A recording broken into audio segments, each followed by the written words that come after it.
Bonjour chers amis, bienvenue à cette autre conférence, entretien disons vidéo, portant sur la philosophie de la religion, à partir de l'essai de Edward Feser, le philosophe américain, auteur de The Last Superstition, traduit en anglais par La dernière superstition. Alors, c'est à partir de cet ouvrage que nous en sommes à notre 18e entretien vidéo portant donc sur la question, le débat fondamental entre le métaphysique matérialiste, défendu en particulier par les athées et les adeptes de la science, et d'autre part, la métaphysique finaliste issue de la tradition aristotélico-thomiste que reprend, que réactive Edward Feser dans son essai, disons le coup de poing, parce qu'il ne mâche pas ses mots, concernant le la, la lutte, la lutte du nouvel athéisme aux États-Unis, de New Atheism, représenté par Sam Harris, Daniel Dennett, qui dont ensuite Christopher Hitchens, et entre autres, ces gens qui s'en prennent donc aux croyants et qui leur opposent là, une fin de non-recevoir catégorique. Alors donc, nous en sommes bientôt à la fin de ces entretiens. Je, je vais terminer au 20e vidéo entretien, donc très bientôt. Donc il nous en reste deux autres. Et je voudrais les porter, entre autres, sur les questions essentielles que nous avons évoquées, étudiées, analysées dans les vidéos entretiens précédents, qui concernent la nature principalement de la vérité. Donc ça porte sur la vérité. Le débat entre, disons-le comme ça, entre science et religion, ou entre matérialisme et finaliste, ou théologisme, téléologisme, j'ai bien dit, non pas théologiste, parce que c'est des choses distinctes. Donc, le débat porte sur la question de savoir si il n'y a que la matière qui existe ou l'esprit. On est dans le cœur de l'ouragan, si vous passez l'expression. Alors, juste pour nous situer encore une fois, la dernière superstition, selon Edward Feser, c'est la croyance matérialiste, voulant que la seule chose qui existe véritablement dans l'univers, dans le monde, qui nous constitue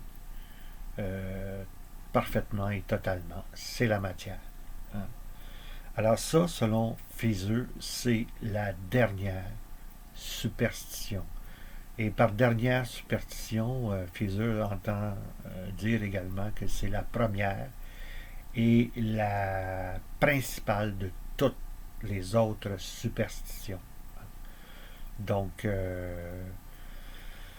voilà la grande superstition que dénonce Feser dans son essai. Donc, la dernière superstition publiée en 2017, donc, excusez-moi, en 2019 chez un éditeur Campagne Québec Vie. C'est un éditeur religieux. Hein. Québec Vie est un mouvement anti-avortement en particulier. Et ils ont eu l'heureuse idée, hein, j'allais dire la géniale idée, de traduire l'œuvre, l'essai de Feezer, The Last Superstition, qui a été publié donc en 2000, attendez que je regarde comme il faut, 2008, au St. Augustine Press. Donc, c'est la dernière superstition, ou la première superstition, la mère de toutes les superstitions, pourrait-on dire, c'est donc le matérialisme. Et là-dessus, il faut citer le grand philosophe britannique de l'époque moderne, John Locke, dans son essai sur l'entendement humain. On est donc il écrit au attendez chapitre 9, non excusez-moi, chapitre 9, oui, paragraphe 10, hein, il écrit ceci: si donc il doit y avoir quelque chose d'éternel, voyons quelle sorte d'être il doit être. Et sur ce point, il est très clair, pour la raison que ce doit être un être pensant. Et là, c'est là l'argument de Locke. Car on ne peut pas plus concevoir qu'une pure matière non pensante produit jamais un être pensant intelligent, qu'on ne peut concevoir que rien produise de soi-même de la matière. Alors, John Locke, qui était un philosophe de premier ordre, un des grands philosophes de l'époque des Lumières en Angleterre. Il a écrit son fameux traité de politique en 1689, hein, le jour de l'année de 1689, l'année où l'Angleterre a élaboré donc son fameux Bill of Rights. Hein, c'est la première charte, d'une certaine manière, moderne, bien avant celle des Français en 1789, dans les droits de l'homme. Hein. Et bien, alors, cette année-là, en 1789, Locke publie son grand traité de philosophie politique. Et donc, ça reste un croyant, hein, mais si on comprend bien les quelques phrases que j'ai lues tantôt de Locke, hein, ça reste ce qu'on appelle un dualiste, hein, c'est-à-dire qu'il admet l'existence de la matière et évidemment l'existence de l'esprit. Hein. Descartes, en France, hein, fut également un représentant du dualisme philosophique, hein, qui reconnaissait donc l'existence à côté de la matière d'une réalité qui s'appelle la pensée ou l'esprit. Hein. Mais le matérialiste, lui, il nie carrément, purement et simplement, l'existence de l'esprit. Hein, les philosophes qui vont suivre Descartes en France, hein, je pense à de la Métrie, le baron d'Holbach, et tous les autres, hein, vont rejeter le dualisme cartésien et vont défendre une forme de matérialisme, pardon. Donc, ici, Locke nous dit, hein, l'argument qu'il a, qu'il énonce, c'est car on ne peut pas plus concevoir qu'une pure matière non pensante produit jamais un être pensant intelligent, qu'on ne peut concevoir que rien produit de soi-même de la matière. Hein? Alors, c'est pas la matière qui crée l'esprit. Et l'esprit, en tout cas,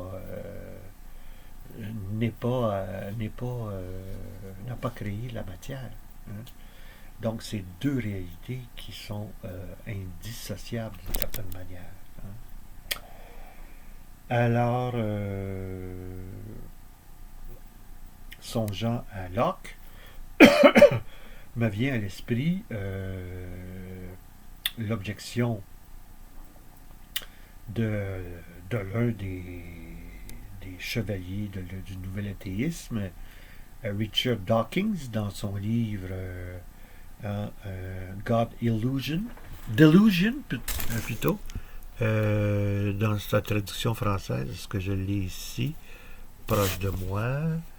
Je devrais l'avoir ici, mais je ne le trouve pas.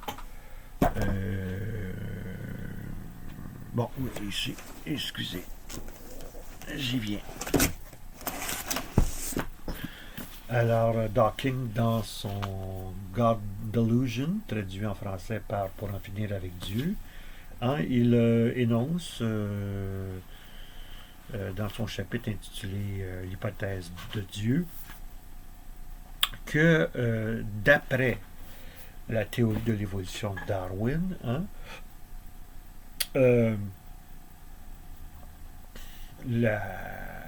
l'esprit n'est qu'une complexification de la matière. Et pour concevoir, admettre l'existence d'un esprit infini comme Dieu, eh bien, il faut admettre, selon Dawkins, un processus évolutionnaire infini. Hein? Qui Dieu, en fait, représente la complexification ultime de la matière. Donc, selon un matérialiste basé sur Darwin, la théorie de l'évolution, Dieu est une lubie, ne tient pas la route. Hein, il ne peut pas y avoir un Dieu, un esprit, la puissance infinie, étant donné la réalité matérielle, biologique d'abord, de la complexification de la matière. La bonne vôtre. Donc, pas question pour Dawkins d'admettre l'existence d'un esprit. On peut admettre l'existence des esprits humains. Selon lui, c'est le fruit de la théorie de l'évolution naturelle.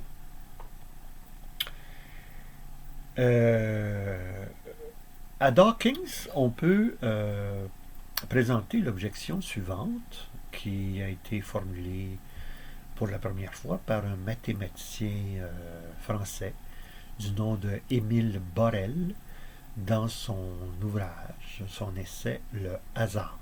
Hein? Alors, Borel réfute la probabilité de l'existence ou de la production de l'esprit suivant le processus évolutionnaire de complexification de la matière. Hein? Et il donne un peu cet exemple, cette expérience de pensée, si l'on veut, suivant. Imaginons des singes qui tapent dactylographie sur des dactylos, hein,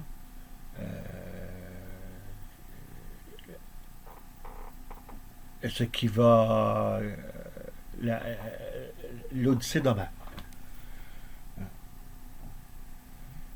Borel soutient que il est possible que cela se produise, que des singes tapant par hasard, au hasard, sur un dactylographe, en arrive à rédiger toute l'Odyssée d'Homère. Mais il faut supposer, pour cela, nous dit Borel, un temps infini. Si le temps est... Si cela est possible, donc, cela est possible en fonction d'un temps infini. Que les singes puissent en arriver à rédiger l'Odyssée d'Homère en 4 milliards d'années, impossible. Impossible. Même chose donc pour la nature. En arriver à à rédiger le code d'ADN des êtres vivants. 4 milliards d'années n'est pas possible. Mathématiquement parlant. Si cela arrive,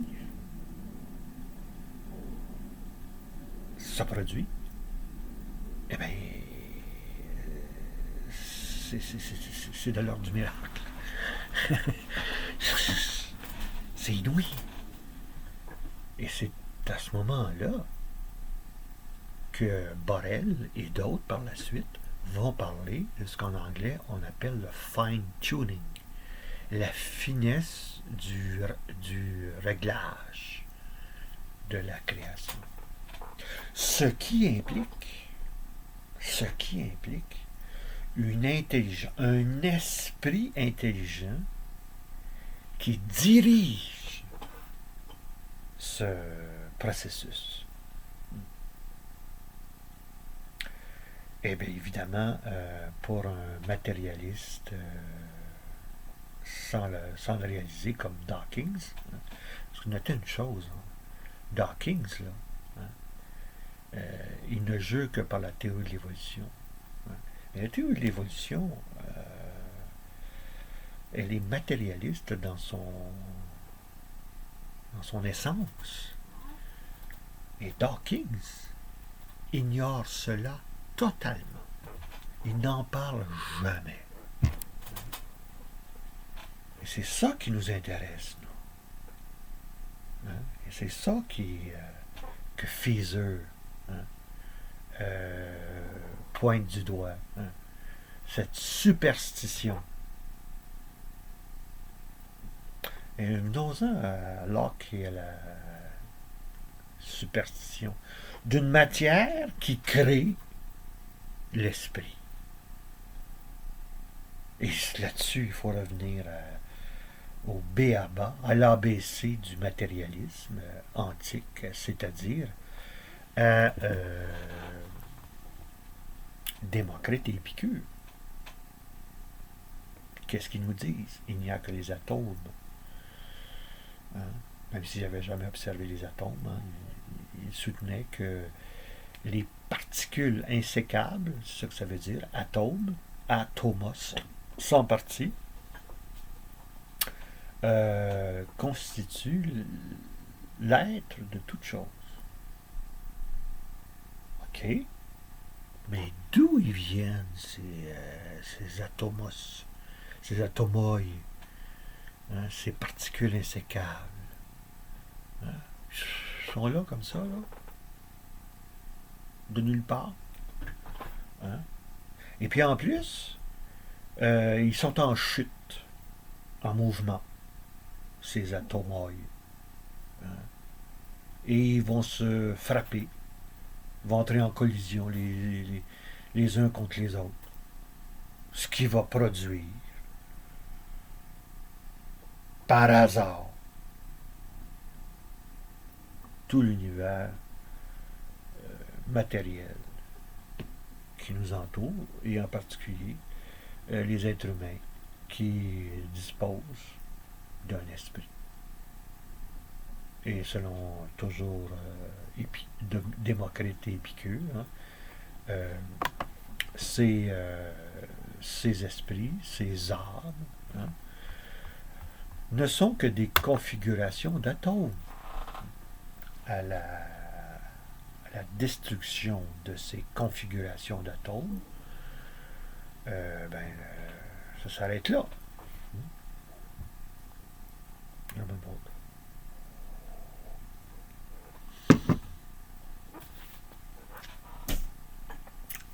Mais pour terminer aujourd'hui, je voudrais vous citer un passage de Thomas d'Aquin, de la Somme théologique. J'ai toujours à l'esprit, quand il est question de Thomas d'Aquin, du jugement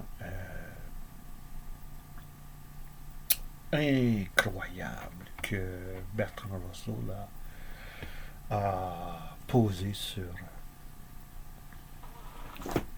Thomas d'Aquin. J'en ai déjà parlé dans l'histoire de la philosophie occidentale de Bertrand Russell, dans le deuxième livre, la deuxième partie, il est question de Thomas d'Aquin. Et Russell conclut avec ce paragraphe. Mais, mon Dieu, c'est pitoyable de dire des choses, des âneries de la sorte. Hein? Alors, Lord Russell écrit, on trouve chez Thomas d'Aquin peu de véritable esprit philosophique. Il n'agit pas comme le Socrate de Platon en suivant l'argument jusqu'à son terme, quel qu'il soit. Il ne s'engage pas dans une recherche dont le résultat est imprévisible. Avant de commencer à philosopher, il sait d'avance la vérité.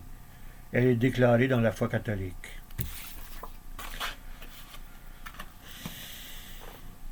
J'espère que je ne vais pas me fâcher contre Bertrand Russell. C'est tellement un grand sage.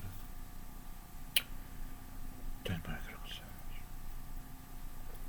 Alors, venons-en donc au passage de la Somme théologique. Le premier tome de la Somme théologique. Ça s'est publié aux éditions du Cerf, si je ne m'abuse, en 1984. Alors, à la question, dans la première partie de la Somme théologique, à la question 75, l'article 1 ou l'article 2.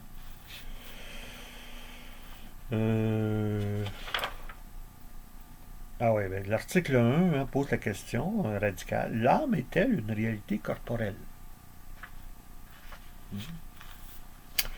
À la question 2, l'âme est-elle une réalité subsistante? Et là, voici l'argument qu'il avance pour dire que l'âme n'est pas une réalité corporelle. Donc, spirituelle. Alors, je vous lis l'argument ici au long. Le principe de l'acte intellectuel que nous appelons âme humaine doit être un principe incorporel et subsistant. Par l'intelligence, en effet, l'homme peut connaître toutes les natures corporelles. Mais pour connaître des objets, il ne faut rien posséder en soi de leur nature.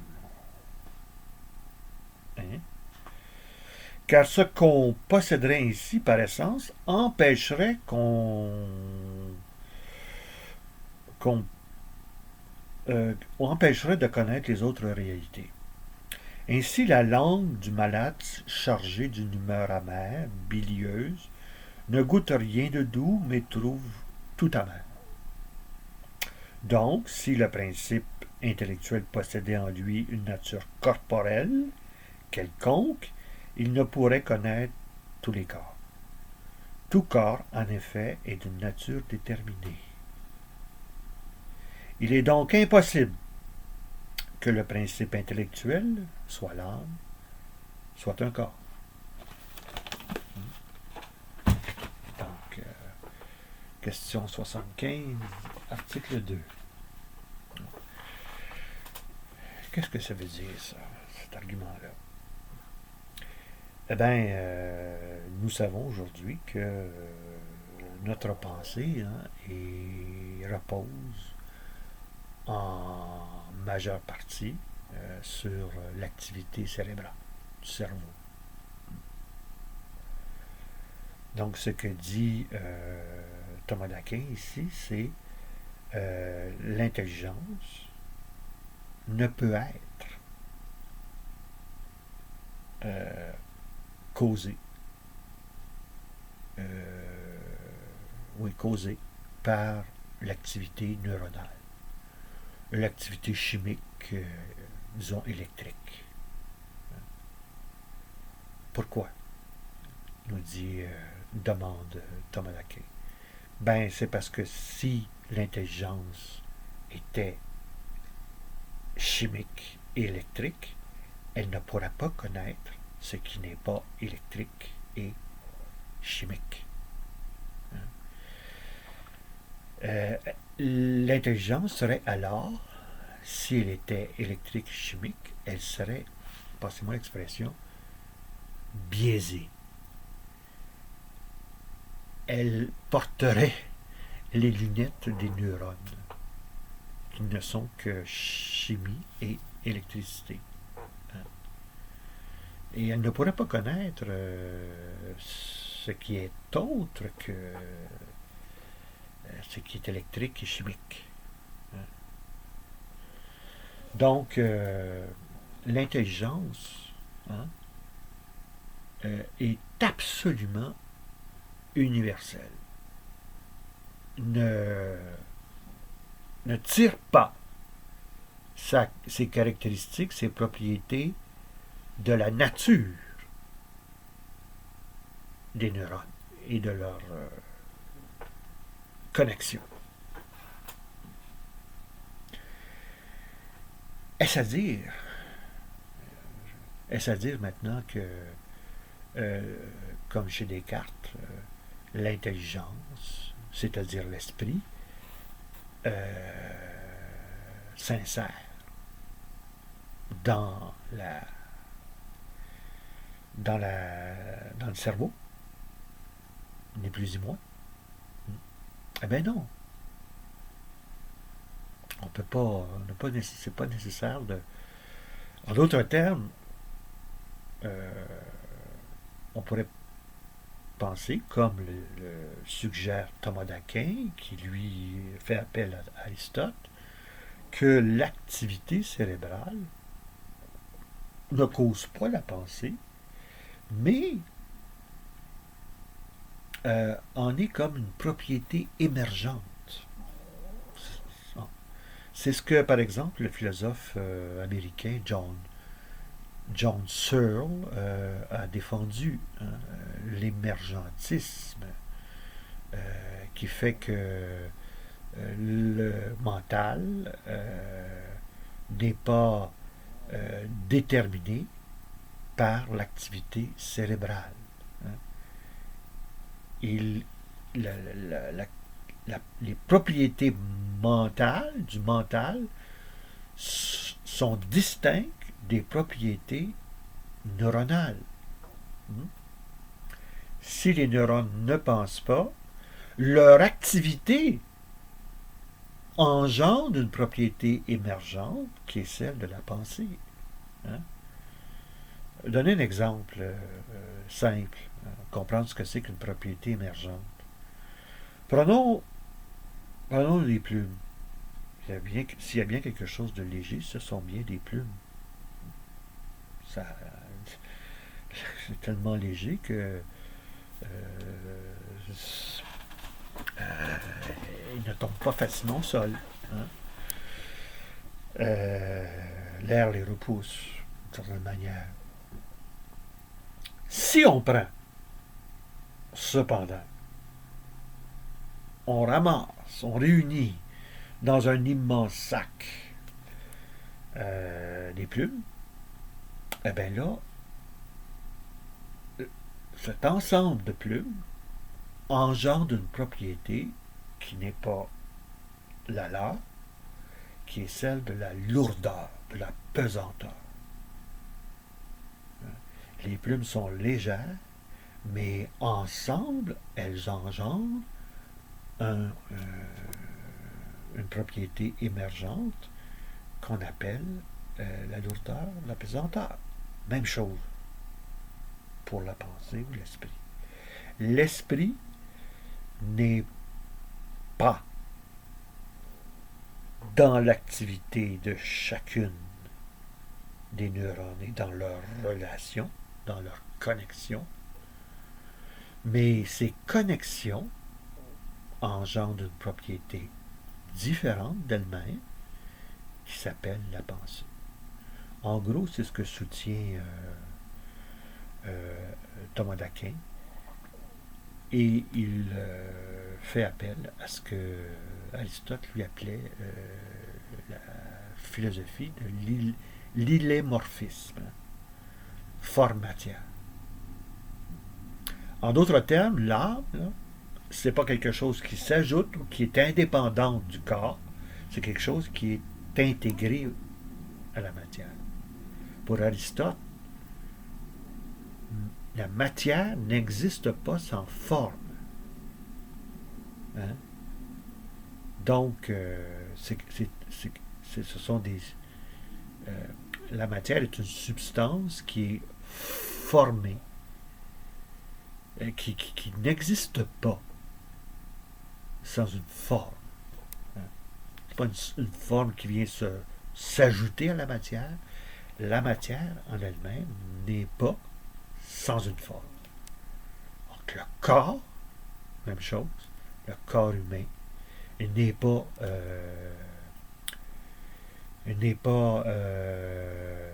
indépendant de l'âme. L'âme, c'est le corps. Et le corps, c'est l'âme. Et d'ailleurs, c'est pourquoi qu'au plan théologique,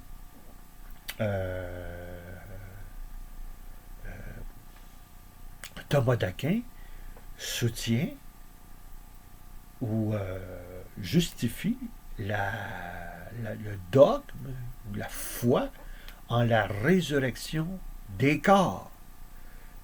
Jamais Thomas d'Aquin va soutenir la résurrection de l'âme. Seul. C'était peut-être vrai pour Saint-Augustin, mais pas pour Thomas d'Aquin. Et c'était le cas aussi. C'était pas le cas aussi pour Aristote.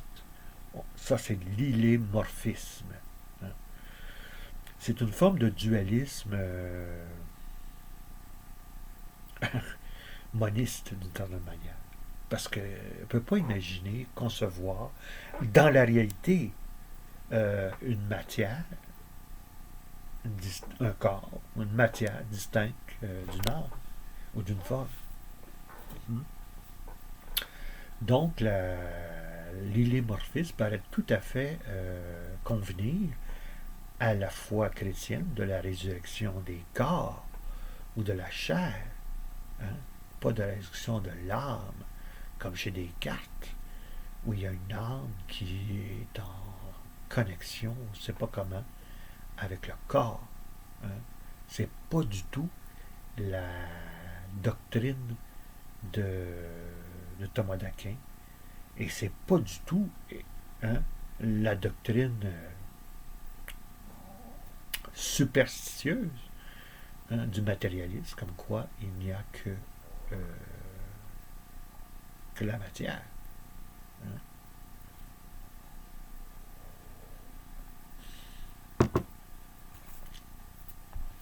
Donc, dans tous ces entretiens sur la philosophie de religion, mon propos central, c'est de défendre la légitimité de la réalité de l'esprit. On y reviendra dans l'avant-dernier vidéo entretien. À bientôt.